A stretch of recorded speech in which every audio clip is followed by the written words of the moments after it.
Nada, Bukul, Garupan, Gumach, Yotu Yindi, Nago, Yulnu, Mala.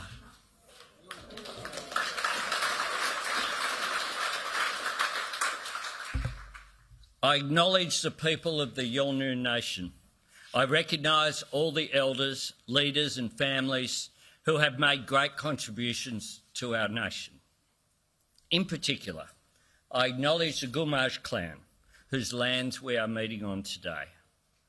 Last night's Bungal was a deeply moving moment for me.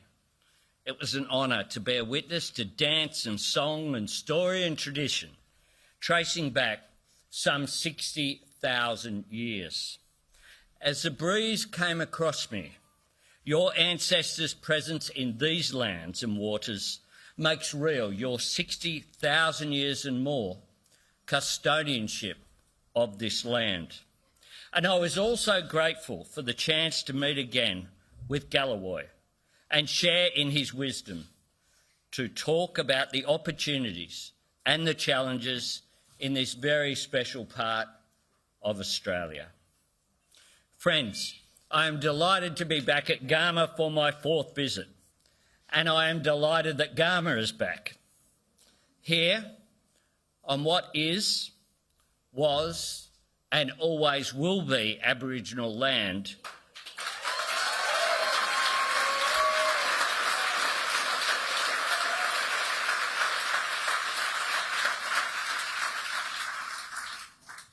today I reaffirm my government's solemn promise to implement the Uluru Statement from the Heart in full.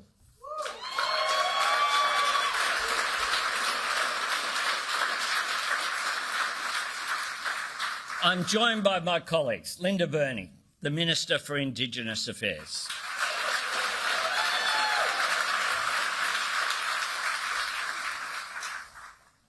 the magnificent Senator Patrick Dodson,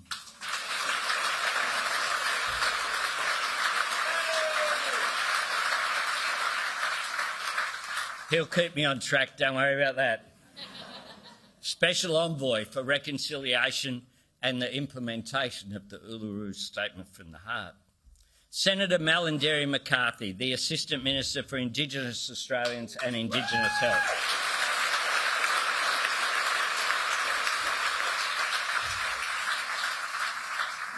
the Attorney-General Mark Dreyfus,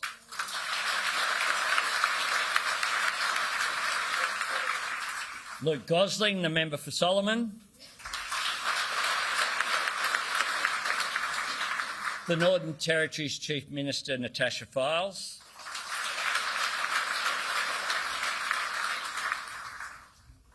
and the newest addition of the team, the new Member for Lingari, Marion Scrimgeour.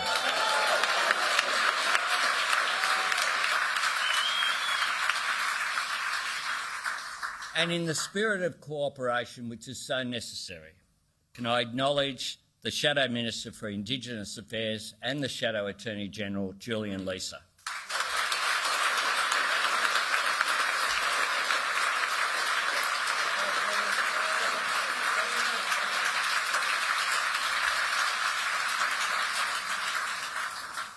Thanks, Julian. I look forward to working with you. We are all here, eager to work with you to bring our commitment to Uluru to life, to see Australia answer that gracious, patient call for respect and truth and unity. The Uluru Statement is a hand outstretched, a moving show of faith in Australian decency and Australian fairness from people who have been given every reason to forsake their hope in both. I am determined, as a government, as a country, that we grasp that hand of healing, we repay that faith, we rise to the moment, to work with you in lifting the words off the page and lifting our whole nation up, to work with a new spirit of partnership between government and First Nations people through the work of Makarrata, treaty making and truth telling, and by enshrining a voice to Parliament in our Constitution.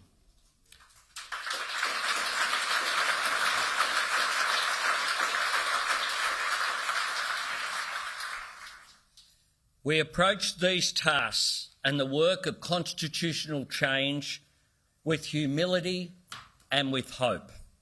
Humility because over 200 years of broken promises and betrayals, failures and false starts demands nothing less.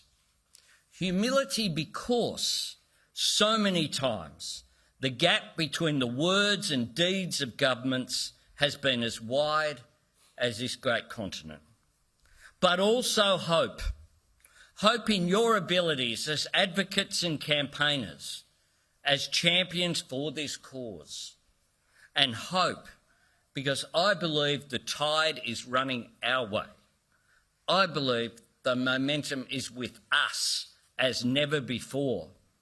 I believe this country is ready for this reform. I believe there is room in Australian hearts for the statement from the heart.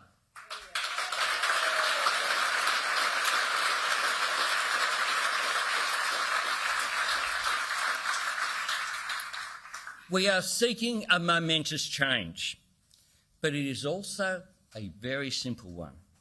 It's not a matter of special treatment or preferential power. It's about consulting Aboriginal and Torres Strait Islander peoples on the decisions that affect you. Nothing more, but nothing less. This is simple courtesy. It is common decency. It recognises the centuries-old failure that my dear friend Paul Keating spoke of at Redfern. The failure to ask the most basic human question: how would I feel if this were done to me? And along with common courtesy, it is common sense. Respect works. When a government listens to people with experience, with earned knowledge of kinship and country and culture and community, when we trust in the values of self-determination and empowerment, then the policies and programs are always more effective. We see it with justice reinvestment, Indigenous ranges, respecting homelands, and the National Partnership Agreement process driven by the Coalition of Peaks and the remarkable Pat Turner. There are success stories out there, but we know they are not universal. Enshrining a voice in the Constitution gives the principles of respect and consultation strength and status. Writing the voice into the Constitution means a willingness to listen won't depend on who is in government or who is Prime Minister.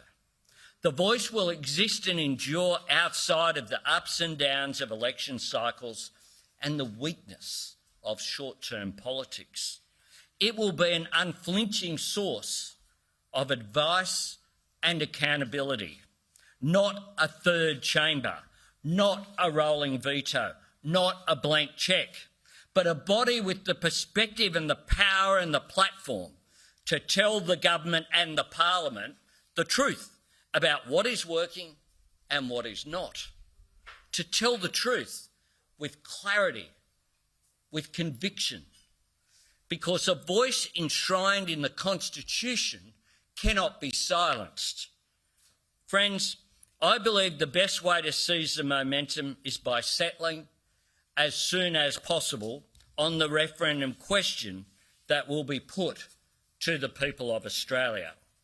Now, I respect the fact that many people have done a power of good work to bring us to this point, particularly the Aboriginal and Torres Strait Islander campaigners, best represented by the delegates to the Uluru Convention in 2017. I am grateful and I honour everyone who has made a contribution to the process. And now I am hoping that we can draw those threads together. I am hoping we can progress the efforts of good-willed, hard-working people who want to see the nation move forward and justice realised. recognising that this is one of the steps in our nation's journey of healing. Our starting point is a recommendation to add 3 sentences to the Constitution in recognition of Aboriginal and Torres Strait Islanders as the first peoples of Australia. 1, there shall be a body to be called the Aboriginal and Torres Strait Islander Voice. 2, the Aboriginal and Torres Strait Islander Voice may make representations to Parliament and the Executive Government on matters relating to Aboriginal and Torres Strait Islander peoples.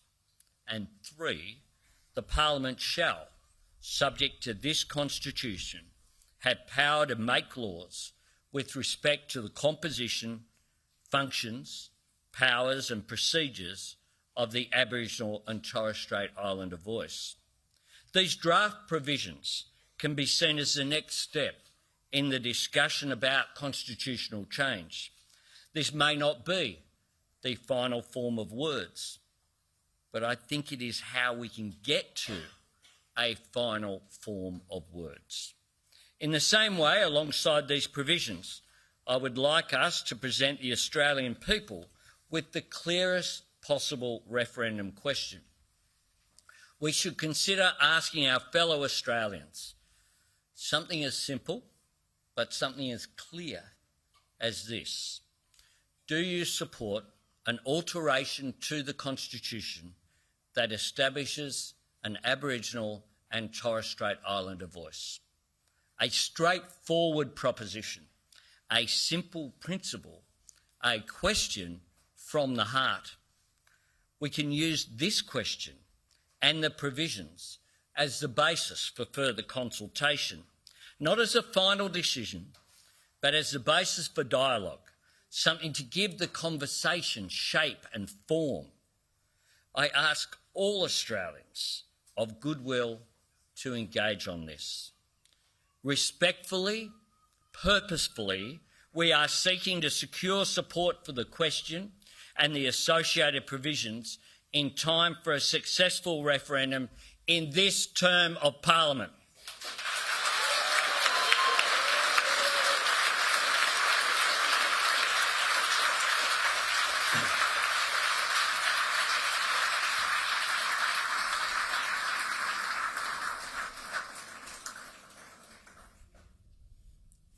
If not now, when? If not now, when? Back in 1967, not a single member of the House of Representatives or the Senate voted against the referendum provisions. In the same spirit, I hope that the opposition and the crossbench will support the proposal, join the campaign for a yes vote and bring their supporters to the cause. We will seek out every ally and every advocate from, to quote the statement, every point under the southern sky. Fundamentally, this is a reform I believe every Australian can embrace from all walks of life, in every part of the country, from every faith and background and tradition, because it speaks to values that we all share and honour: fairness, respect, decency. Enshrining a voice will be a national achievement. It will be above politics, a unifying Australian moment. There may well be misinformation and fear campaigns to counter, but perhaps the greatest threat to the cause is indifference.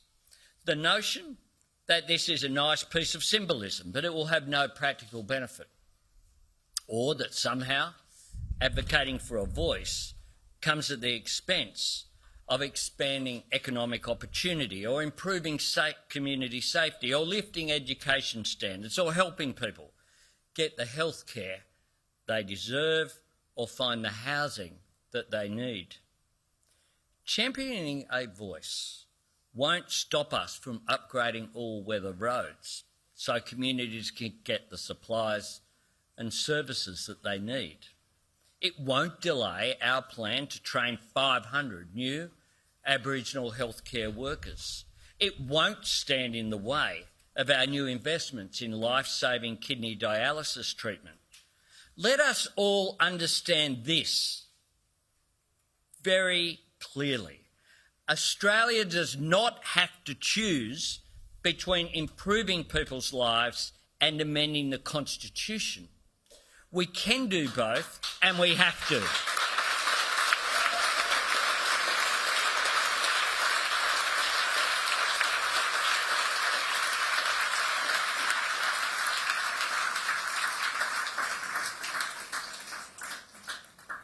And I say this very clearly because 121 years of Commonwealth governments in Canberra arrogantly believing they know enough to impose their own solutions on Aboriginal people have brought us to this point. This torment of powerlessness, a life expectancy gap of 20 years, some of the worst incarceration rates in the world, a broken system that burns billions of dollars and delivers precious little for the people who are supposed to be able to trust in it.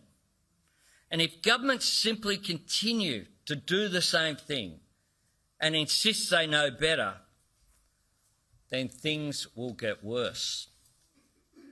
Friends, in my lifetime there has been an extraordinary and joyous change in the way that Australians from all walks of life have embraced the privilege that we have to share this island continent with the world's oldest continuous culture.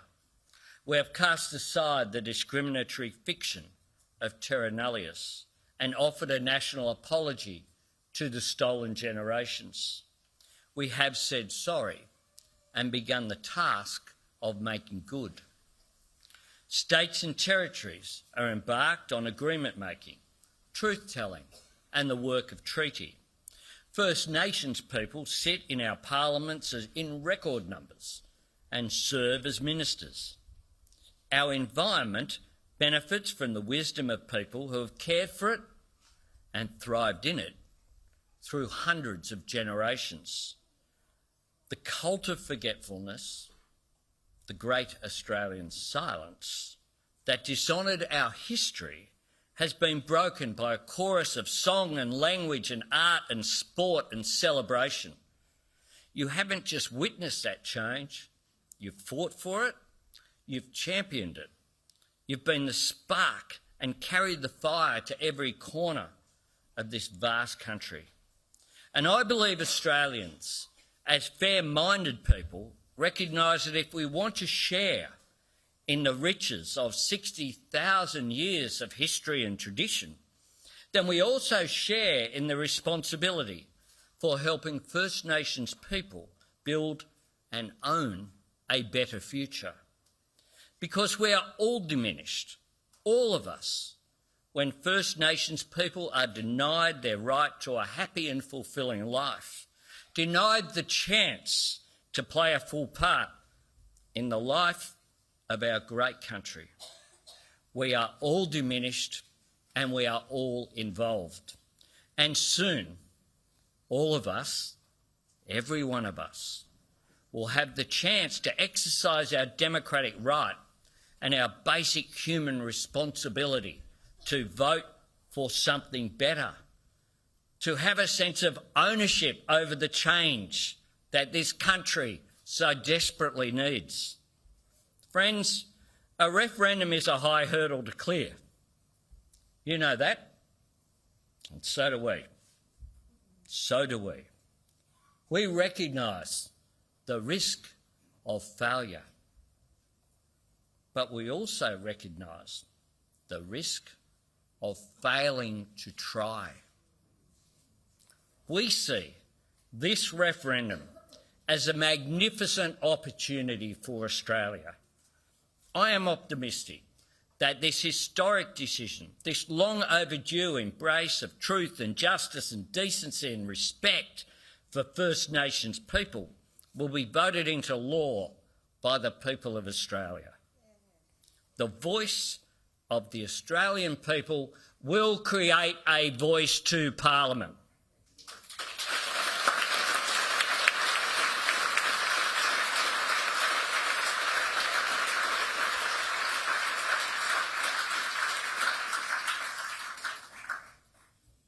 All Australians have a chance to own this change, to be proud of it, to be counted and heard on the right side of history, to vote the unique Australian gift of the wisdom of the world's oldest continuous civilisation into the constitution of our nation, into our birth certificate.